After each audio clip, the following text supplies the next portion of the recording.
to explain these things. So the gap theory is, and I don't call it the gap theory, I call it the gap fact. Because if you believe the Bible was inspired of God, then it says exactly what happened. God, in the beginnings, God created the heavens and the earth, and then the earth, she became formless.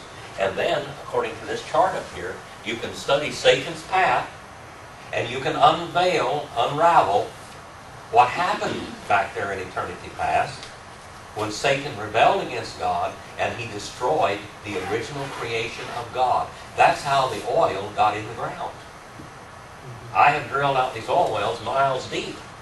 And there's shale down there, there's all kinds of stuff. How did that get there? You know? It wasn't, you know, what happened to the earth? Did it go boom, boom, boom, boom, like this and just turn over itself and just turn back into a mud ball down underneath the earth? And what happened? How did that get there? Well, the Bible tells us. The earth, she became formless and void. That's what's called the gap theory, Bill. And I call it the gap fact. Because Hebrew straightens it out. The original language has so much, the original language of the Bible has so much light to shed on theology. If you will listen to it, it will straighten your theology out. Well, back here in eternity past, Isaiah 14 and Ezekiel 28, we find out what happened. And we went through this here a while back, didn't we? Didn't we go through those scriptures? Where it was talking, those are dual prophecies. Yeah. There are prophecies to the king of Tyre and to the king of Babylon, both. But the king of Babylon was never in the Garden of Eden. So I wasn't talking about him there. It's a dual prophecy, a double prophecy. But it also tells you what happened in eternity past when Satan rebelled. Okay? And a lot of people say, oh, that's just a gap theory. Well, if somebody says that, they haven't got much Hebrew under the belt, because the gap theory becomes gap fact when you translate it from the original languages. That's all I got to say about that. You know, and unfortunately, some people use that same theory and say God was the original evolutionist, that God evolved during that gap. Here we have the what do you call that theory? The Babylonian creation myth, yeah. Came out of mass and a glob of chaos. Okay, that's their idea of that it came from chaos and God set in order, and that's what you call theistic evolution. All right, where God made the spark of life and made the glob, and then He allowed it to evolve into what it is, and He allowed man to emerge out and crawl out of the ground or out of the sea like a lizard, and finally stand up on his hind legs and lose his tail and brain get bigger and all that. Now this is theistic evolution. Okay, that is wrong, because then you have to throw away the book of Genesis, the original language. On Wednesday night I have a guy coming in. He's a former pastor. He pastored for 17 years. He's taken the Greek class. And the other night he was so excited when I was teaching, he came up here and he said, man, he said, this is something else. He said, people ought to preach like this from the original language, you know. He was all excited about it. If people studied more of the original language, before you could get a PhD, actually it was a DBL.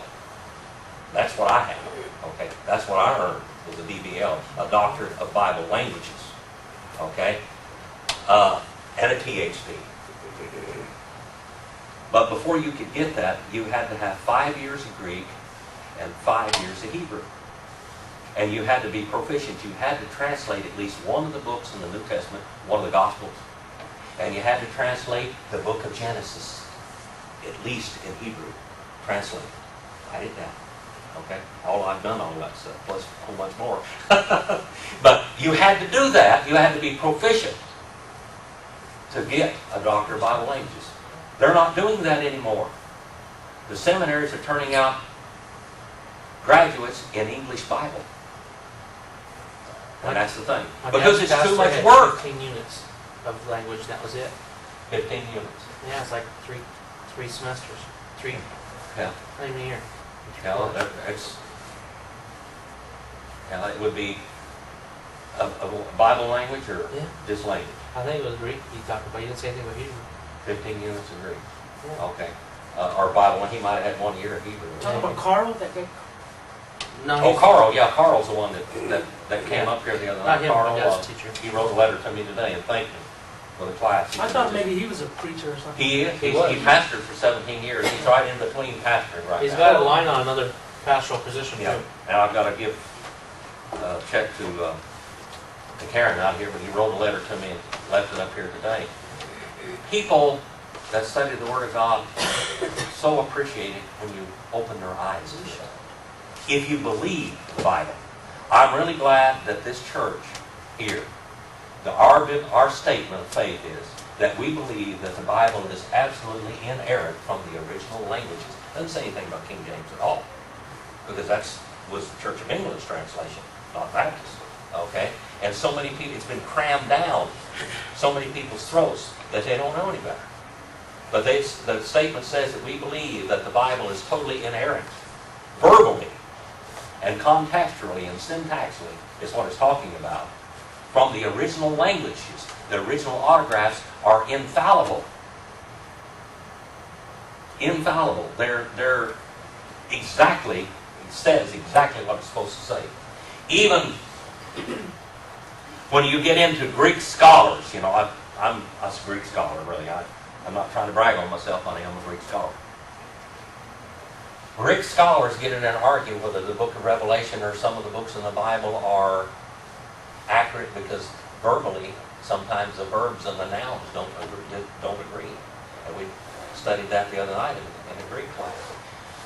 There was a plural noun, and then when it talked about the verb, it was a singular verb. Now that doesn't agree. Grammatically, that would be incorrect, wouldn't it? But theologically, it would have been incorrect if God did not use that singular noun. He's talking about each and every one. It talked about the armies of God followed the Messiah, Jesus. Oh, yes. And then it said the armies. It was plural, and then it says it followed, or each one of them followed God. Now that doesn't agree grammatically. But we all make separate individual decisions to follow Jesus Christ. It's not a family thing. It's not a national thing. It's an individual thing. Every one of us is saved individually. Just because Ken and Alma are saved, it doesn't mean that their children are going to be saved. It all takes a separate individual point of salvation in their lives, doesn't it? Same thing with me. My family. And it's not a genetic thing. It's not something you inherit. So the Bible, to be theologically correct, is grammatically incorrect. And Greek is a perfect language. But it shows you that the theology of the Bible is there, and it carries weight even when it comes to the grammar. It will change the grammar to prove a theological point. All right? When I showed that to that guy, he jumped up the other night. He couldn't believe it. He said, I never saw it before. You know, and he'd taken like 5 years at Greek. But what I teach you in these classes are postgraduate Greek, not what you're even going to get in advanced research in the seminary. I teach you beyond that. And I try to kind of salt and pepper it to you. And the second or third time you understand it. But the languages in the Bible are very important. The scriptures are inspired from the original languages, not from the translations. Every translation, every author, every study Bible has the opinions of the person writing it. Okay? Always remember that. It doesn't, just don't swallow it. If I get up here and say something, check me out. And I've had people go, Jim Etherton, you know, he's been taking Greek for 6 years or 7 years from me in here. And he said, man, I go check you out. He said, you're right and they're wrong. You know, they'll say you're right, but when they translate it incorrectly, grammatically. I just said the same thing to Phil Rakers one time. I showed him a translation. He came back, he was totally dumbfounded. He said, that's not written anywhere. There's not, I don't see any reference to this, what you've done here at all. He came back later on, he said, you know what? You're right. I studied all the grammar books and everything else. They don't say anything about it. But you're grammatically correct. Not only is grammatically, it is theologically correct, and everything else is wrong. Just let the Word of God be your guide. It'll open your eyes like nothing else will. Nothing else. All right. Did that clear that up just a little bit? All right. It takes a little little bit time more. or two to All right. work That's, this state. there's a lot of stuff. You know, I went to seminary for 12 years to just get a license to learn. That's all. So I could learn.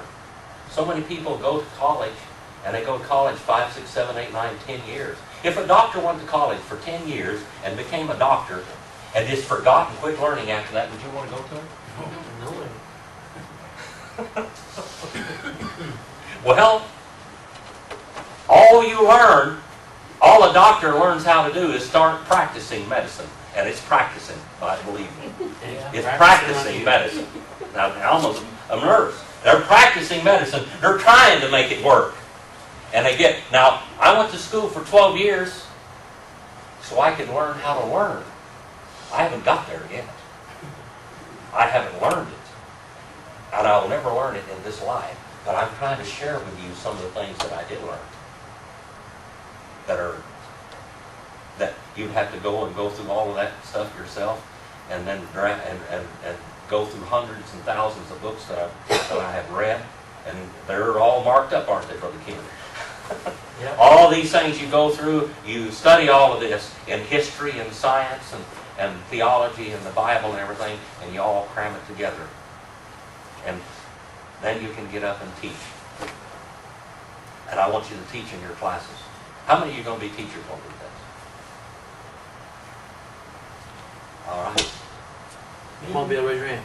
Me? Teacher? I just want to be able to spread the word. That's teaching. He's a discipler, is what he is. Well, you know, I found out that now that I can talk a better line with people, that they're more receptive. You know, like some of my customers have been Christians for years, they'll say, "Who's teaching you this stuff? Yeah, what are you learning this stuff?" I said, "You know this class I've spoken to?" But now when I'm talking to them, and then the guys, you know, that do study it, are amazed that I can talk at a bigger level. I'm still not some levels that they're at, but I can pretty well talk to them and interesting, and I think it's been a better witness for me. Jim, I think That's the reason why I teach these Yeah. classes, to give you ammunition. I never thought I was going to be a teacher or something, but every day at work I see somebody ask me questions. And That's right. I don't know that Yeah. much. To me, I don't know that much, but I just teach what you taught me. You And what are I a believe teacher. faithfully. All of you, the And next it thing takes- was, I asked you how many are going to be teachers, but how many are you I going told you, I said I'm to, how not many gonna be a teacher. are you going to be witnesses and disciplers? All right, that's what your job is. Ken, you want to be a pastor one of these days. All right, that's what he wants to be, and he's getting his ammunition. He's loading his guns. All right, that's what we're here for. In the third little column on this thing, you got little ones, I got big ones. I'm going to try to make this one better one of these days. In the third little column, it says miracles. When and why? When and why? The miracles, when and why? Why were the miracles in the Old Testament performed? Why did God do it? What is a miracle, by the way? Supernatural feat. It's a supernatural earthquake. To get people's attention. You in a schoolroom sometimes, when they get up in 7th and 8th grade, up until they get up to there, you can get their attention. But to get their attention right then, you have to pick up a desk and throw it across the room, and they'll look up what happened.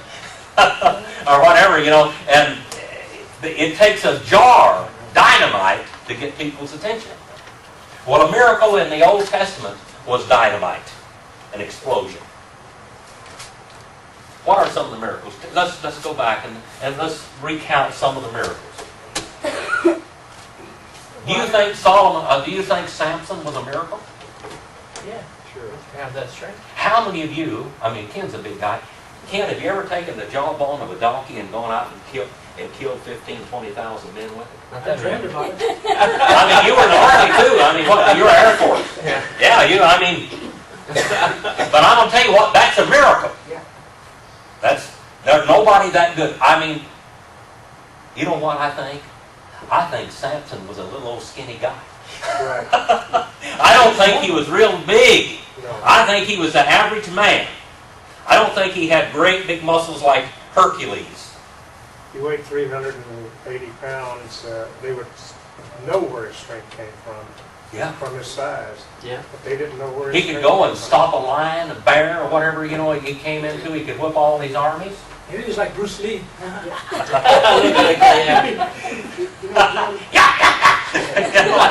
know Little guy, man. What I like best about that is 500 or 750 didn't, but 1,000 worked him up thirst, and he had the audacity to tell God, "I'm thirsty." So then the water comes out of it, you know. And I think, Yeah. God took his drinking fountain. This is miracle. This is a dynamite. This is an earthquake to get people's attention. Is what it is. All right. So we have Samson. All right. Samson whips all these guys. He carries the gates of the cities off. He, not finally in his death, he completely destroys a whole temple. Yeah. He knocks the foundation stones of the temple down. What everything's hanging on, the foundation stone pillars in the temple, he collapses them with his strength. Now, where did the strength come from? Jehovah God. And a covenant with God. Yeah. He had a covenant with God.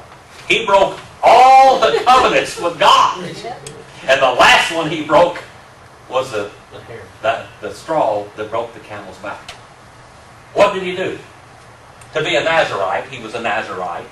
Okay? Nazarite what? Jesus, by the way, was not a Nazarite. They had to let their hair grow. They let their hair grow. They couldn't eat. They couldn't drink wine. Couldn't come near a dead person. They couldn't come near a third person. They couldn't eat grapes, Couldn't eat raisins or nothing. raisins, none of that. They couldn't eat raisins. They were a separated life, different than everybody else. Can you imagine that? Now, they couldn't drink wine.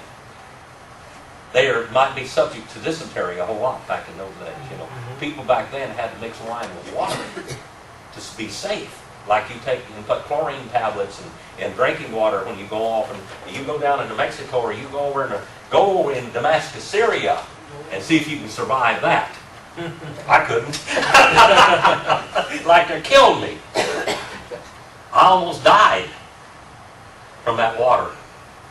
It cost me $1 a bottle too, and they were just taking it out of the tap. And I drank that stuff, and I mean my stomach became a Maytag washing machine. It was terrible. But God protected them even through that. It was a miracle. He was supposed to let his hair grow. He was not supposed to drink wine. He was not supposed to be, he was separate from women. Well, did Samson drink? Yes. Did he womanize? Yeah. Yeah. He ate the grapes. He womanized. The one covenant he kept was what? Keeping his hair. Hair. Keeping his hair. It's not shaking. Up until Up until he got a haircut. Up until a woman. Until the woman was involved. the first two Here, things, he, the this last is, one. he drank wine until he fell asleep on this woman's knees, laying on her lap, where he wasn't supposed to be. And then she cut his hair. That's the 3 strikes, you're out. Yeah. I mean, that was it. Okay? I'm reading The miracles. Proverbs, and it stresses stay away from that kind of woman. Yeah.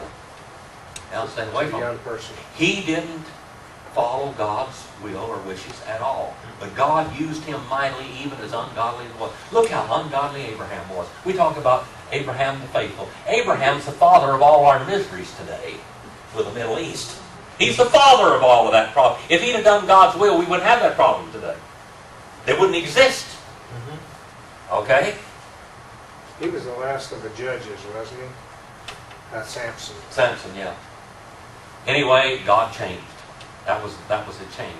What else? How about Elijah and Elisha? How many of you heard of Elijah and Elisha? They're 2 different guys. Now, King James don't know them.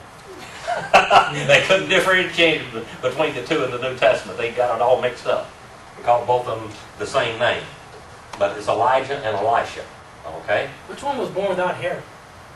Elijah was the bald-headed one. He was born out there. He was a bald-headed guy. Didn't he went up to heaven too, didn't he? He didn't die. Elijah didn't die. Yeah. Elijah was raptured to be with God. That was a miracle too, wasn't it? Mhm. But Elijah performed how many miracles, basically, his life? Wasn't it 10 miracles that he performed? Does he stop the rain? Or stop? He had a combat. He declared war on the prophets of Baal, didn't he? Yeah. Oh, that's That right. was cool, yeah. I mean, then we see all of this happen, and these were miracles to do what? What were these miracles supposed to do to the slumbering Israel? Focus on God. Dynamite. Boom. Get their attention. Did it work?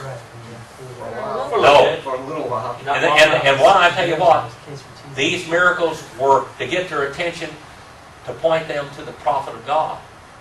How about Isaiah and Jeremiah? The things that they did in their lives were supposed to bring Israel back to God. It didn't work, did it?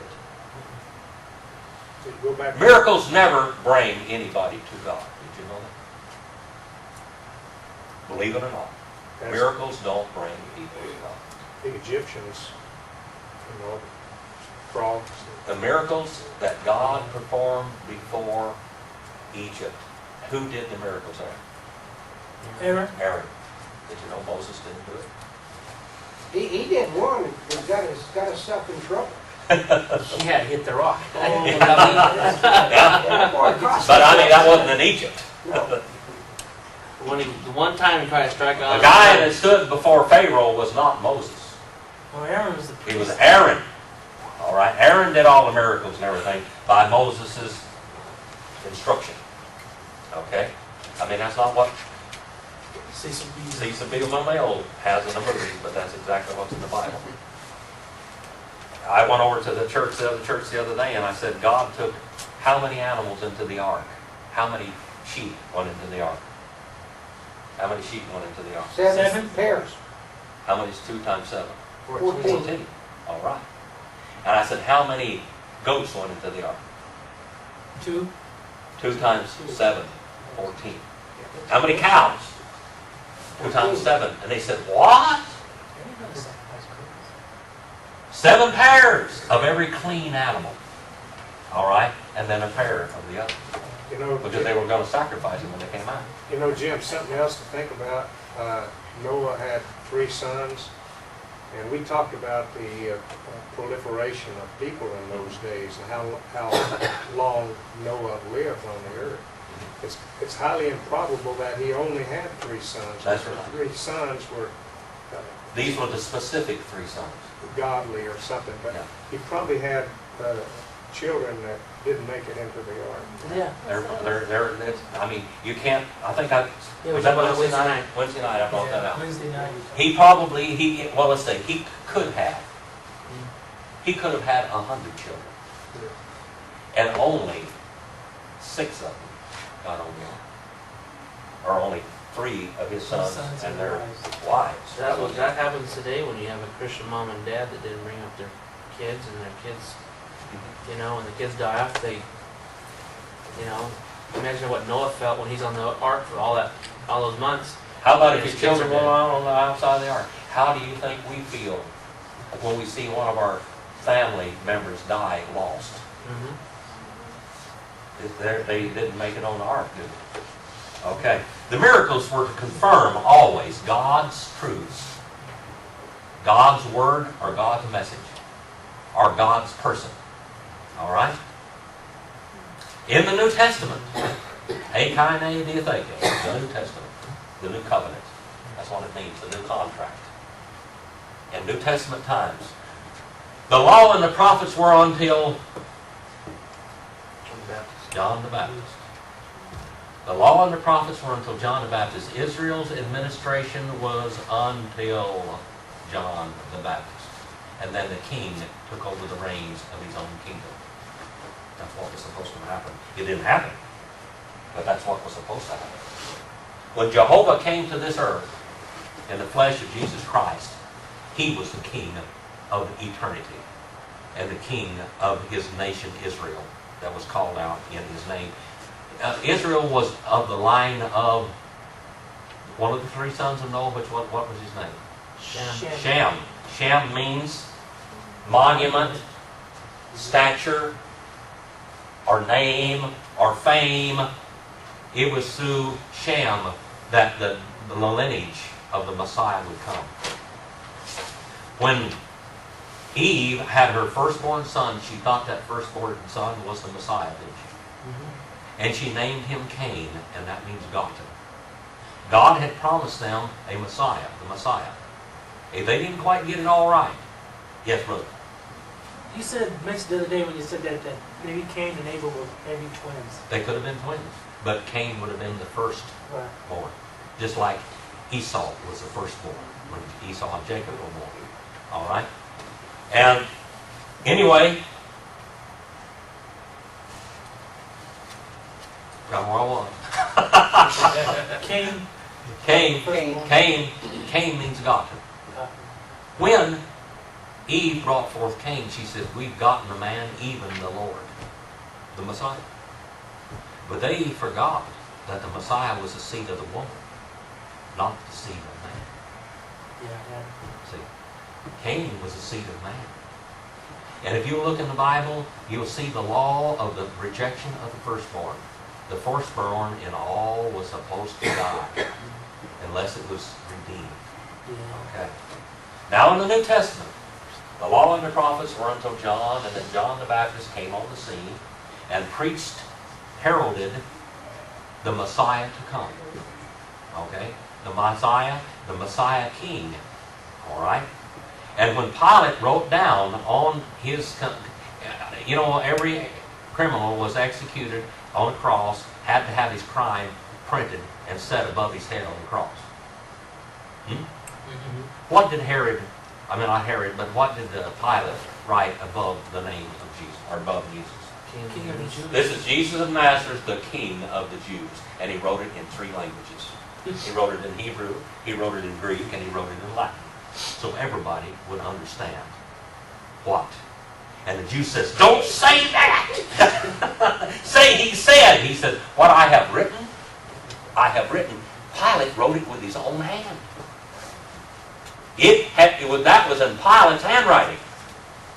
All right? Now, when Jesus came on, what was Jesus' first miracle? I'm not talking about these extra biblical things where he's making a little bitty dove and making a dove out of clay and stuff. You hear about all these stories, and saying, fly away, and they flew away. They turned into real doves and things. That wasn't miracles. Okay? The wedding at Cana of Galilee. And what did he do? Make water into wine. He turned water into wine. Do you know that every one of the miracles that Jesus did in his personal ministry, first of all, they confirmed that he was the King of Israel, that he was the Messiah. But secondly, it tells us what God is going to do for mankind in the millennial reign. That's God's sample case of millennial blessings. It's like the feeding the 5,000. He has the power and ability to provide. Provide, yes. All of the miracles that Jesus did. Moses performed a lot of miracles. Now, Moses performed the miracles in the wilderness. All right? Aaron performed the miracles before Pharaoh. But Moses performed the miracles in the wilderness where he provided for Israel. When God provided for them the clothes, the shoes on their feet, the water, the food, and everything that they needed, the medicine, everything that they had, God provided for it. Even when they got in trouble and they got stung, bit by the snakes, what did God say to do then? He gave them the right medicine. But Jim, Have faith. Yes. I don't know, I was thinking about that. Aaron, God had Aaron do all those miracles in Egypt because he was truly, the people saw him as one of them, the Hebrews. And Moses, they didn't see him as one of them. They saw him as an Egyptian. You got her, brother. And That's that's why God had to use Aaron. That's thinking. Moses had been gone for 40 years, but Aaron was still there. Moses refused to speak to Pharaoh because he said, I'm tongue-tied, I stutter, I can't talk right. And God told Moses, who made your tongue, who made your mouth? I can do it. But because you're so hard-headed, I'll have Aaron speak for you. And he'll do the miracles. You will be a God to him, and Aaron will be a prophet. My prophet before Pharaoh. And that's why it took place. Did you know that? That's what happened. Anyway. He doesn't made the movie that way. Make it right. Yeah, he was- Think ought to make a new one right, but think ought to get a bunch of characters up here and do that. But anyway, in the wilderness, when Israel sinned, and God sent fiery serpents among them.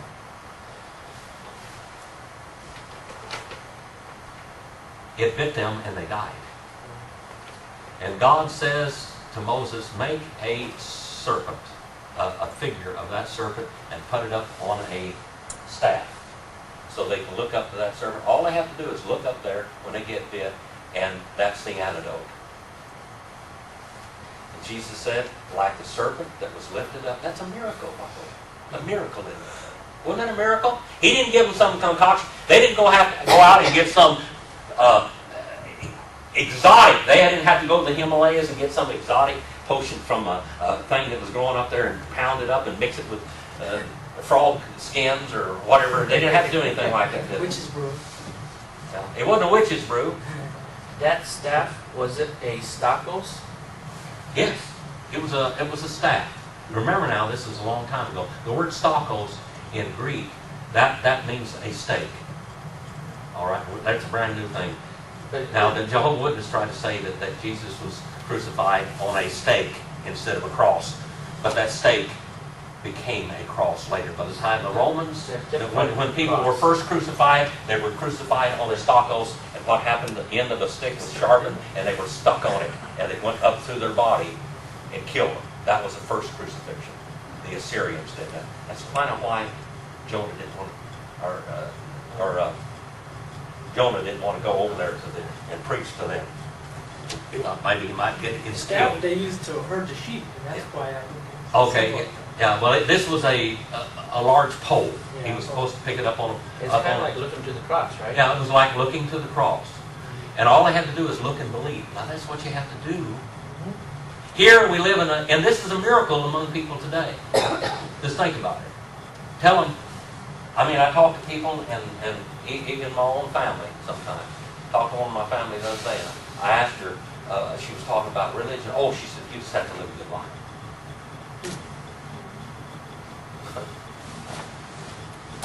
That didn't have nothing to do with it, does it, Brother Bill? There's a lot of people living a good life that are going to hell. You have to do a miracle. You have to perform a miracle while you're on the earth. You have to look to the cross.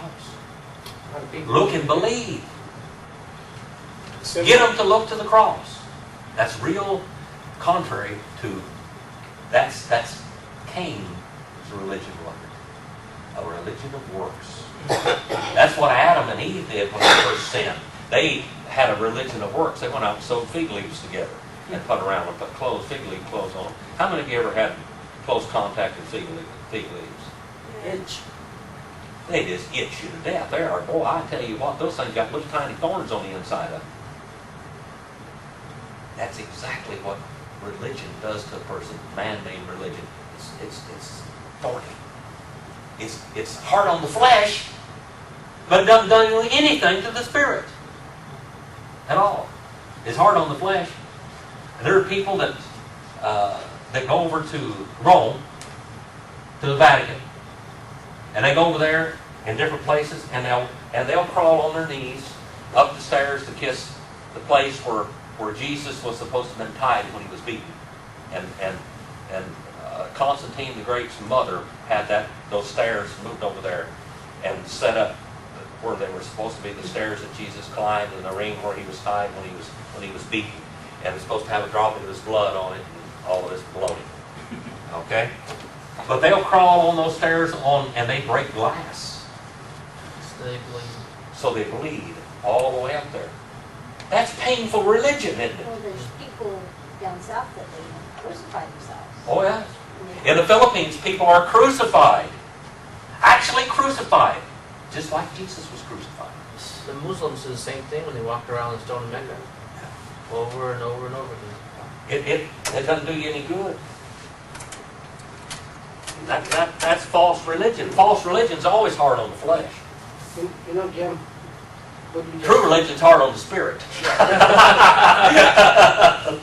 Brother. It just, when you said that, it just reminded me of a deal I've been studying, that you know, you don't have to go to the Lord. The Lord will come to you. The Bible says if anybody calls upon the name of the Lord shall be saved. That's right. I mean, they could have stood at the bottom of the stairs and called him down instead of going up on the glass. Yeah. I mean, I just come to my mind. The Lord comes to you.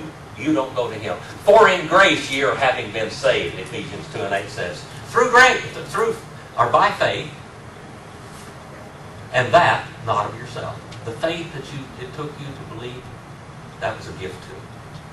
All that's a gift. The gift that gives you the ability to live a life that is honorable among others is a gift. That's an anointing from God also. Go back to the time of Jesus now. I'm going to turn you loose in just a minute. They should be at You're singing. they're singing right now. They're what? The altar call, so I'll go on a little further. When Jesus came to this world, He performed miracles to prove that He was the Messiah. He healed sick people. He raised dead people. Just like they did that in the Old Testament too. He healed lepers. One thing that nobody ever did is He healed blind people. That was purely a messianic credential. He healed blind people. Okay? Blind ones. And if you that have these little things, I'll get some more of them here. I'll get you some more of these. Some of them you're bringing them. I'll make some more of these. I'm going to try to make some big enough so you can read them. The last ones are pretty small. Of course, if you're under 50, you can probably see anyway. And over 50, you got to look through bifocals. But Bill. Well, you know, one other thing that Jesus did, I don't think the others did too, Jim, from what I can read. I don't know as much as you, so if I'm wrong, tell me. But Jesus gave other people the ability to heal, just like He did. Yes, He did. And that's That was to show them that He had a new administrator in His kingdom. And it was not Israel. Everything that He done. Israel's dispensation was until John. It was finished. He gave the reins of the kingdom to a brand new people. And when those disciples performed those miracles, they were proving what? That they were administrators of God's kingdom. All right. This is all real important stuff. And 70% of Christendom does not understand what we're talking about right here today. These simple little Bible truths from this little chart that old Ben Bogard drew up 100 years ago. I'm going to tell you this also. This is really funny. Ben Bogard challenged Charles Rutherford to a debate. And he debated with Charles Rutherford. Do you know who that is? Jehovah's Witnesses. He was the leader of the Jehovah's Witnesses. And he just thrashed that man. And he took this chart up and put it on the wall when he debated him. And he debated him from this chart right here. You know what? In Jehovah's Witnesses books, you're going to see this chart today. Perverting and twisting it. After he debated Russell, he took all the information that he wanted, but he wouldn't believe. He wouldn't believe, but he stole that information and he put it in those books. Stole that information. Jesus performed miracles Himself to prove that He was the Messiah, King of Israel. Now remember, you may be getting tired of this. Who was on the throne? Who was the king of Israel when Jesus came? Herod. Whose descendant was Herod? Esau was the covenanted son of God. He was the promised son. Huh? Who was? Jacob. And through Jacob, not Esau, the nation of Israel was founded. How stupid these Jews would have had to be. Just think about this. Here is the non-covenant son, which is half of the father of the Arab nations today, Esau. All right, he married in, that's where the Arabs came from. This non-covenanted son, Ishmael, the non-covenant son, Esau, the non-covenant son, all intermarrying, and that's the problem that we have today. They're all Abraham's descendants, aren't they? But some of them are the covenanted son, the blessed son, and some of them aren't. Okay? Now, if you, Tony, if you were a mother of Israel, of 10 children, okay, when Jesus came on the earth here, and Herod was in the palace saying, I'm the king of Israel, and you knew your history, and your husband was a Pharisee, and he knew the history of his nation, would you be just a little put out with Herod? Because Herod was Esau's son. Should. But in politics, like we have here today, in Kern County and other places in the world, corruption. Los Angeles was one of the most corrupt places in the world. Did you know that? I mean, until the 30s and 40s, they couldn't clean that place up. Every time somebody come and tried to clean it up, they'd kill them. The corruption would kill them. It was a den of thieves down there. In Jesus' time, according to Pilate's report, that place was a den of thieves, political pirates. They knew the truth, but they didn't want it. If I'd have been a Pharisee and Herod would have been on the throne, I would have demanded his removal. Because a son of Jacob should be on that throne, not a son of Esau. Esau wasn't the promised son. Just look at the background of what's going on in Jesus' life when he came in there. Just look at it. Well, Joseph, Jesus' earthly father, he wasn't his father, but that was who was married to Mary, okay? He should have been the king of Israel. Everybody knew that. But they just closed their eyes to it. And just went right on doing their own little corrupt thing. That's what was going on in that time. I can't remember the man's name, but he ran for the mayor of Los Angeles. And he said, I want to go in and clean this place up. And when he got in there, he was the biggest crook of all. And then another man ran for the mayor of Los Angeles and beat him. Finally, years later. They bombed his car and almost killed him. He escaped. They tried to kill his family. Everything. Well, remember, your dad was the. This is getting real close to home. Your dad was the administrator of the Superior Court in Bakersfield. Oh, the Shopwasco. Yeah. Well, he was over the Superior Court. Mm-hmm. Well, he kind of blew a whistle on some of these bad boys out there, and they were going to work him over. You don't come in here and mess up with our city. We'll kill you. We'll do you in. Don't do that. Well, that's what was going on in Jesus' time, was a corrupt bunch of pirates running the show. We're going to go on and find out how long these miracles, and then that the devil can do miracles too. Well, that's what we're going to study coming next week, unless you have a question, which I always want to give you time to do that. Are you learning? No. All right, that's what I want to do. I want to teach you. I want you armed when you go out of here. If you make up some more of them sheets, could you make up maybe 5 or 6 extra I could I'll have? try to make up 100 of them. I'll try to get some. I know I've got some in here hiding someplace. I'd like to pass some out to some of my customers, is what I'm thinking. Okay.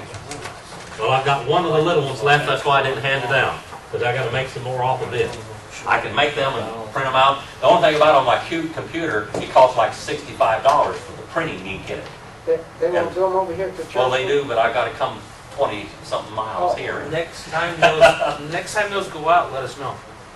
And then we'll get together Okay. Ken, as a class and we'll get some more ink. They're only can you $30 take this and blow it up? Here in do they give you access to the thing? I got access to it. I was going to type this up. Okay. Up in the 8.5 by 11s. Okay. And if you'd rather have that, and then we can have a little Well, bird even talk that about right there will work. If you can just do it on a sheet like that. I mean, you can blow it up just a little bit more and then make copies of them. Mine, it's so expensive to get that stuff out. It costs like $3 a sheet for those things that I gave you out for me to print those things up. They are expensive. And you don't print them out off of your computer. Huh? If you blow it up a little bit, the church will print them off. Yeah, they will. It's just I wonder I had, if you see, I had some lose big ones the like this. integrity of the You can words. blow that up like this. That came right off of that. See, that's where this came from. This big, of course, that's smaller to put in your Bible. Yeah. This here you can't even put in your Bible. It's a nice size. Yeah. But anyway, thank you for your attention today. God bless you. I hope you enjoyed God's word. Let's have a word of prayer. Brother, would you dismiss us in prayer? Lord, we do thank you for this day, for Sunday, and for just a time for us to come together and to learn. And we just thank you for Brother Jim and for all that we've learned, Lord. And just keep it in our hearts, and we just thank you for everything and bless our service. Amen. Thank you for your attention and the endurance on those hard seats. Yeah. You mentioned your customers. What do you sell? I sell steel. Steel. I'm an outside seller. I sell steel type of steel. And my company can always tell a Christian when I find one. That's what I had a question before you. I can't remember now. we had a good discussion with them. And I've got some Oh, that are this is really a pretty weird strong, question. Some that, Pardon me. Oh, I'm sorry. You know how they, I've traded with Jim. Jesus is the son, is the line of David. But anytime I see with a lineage printed out, it always goes through the line of Joseph.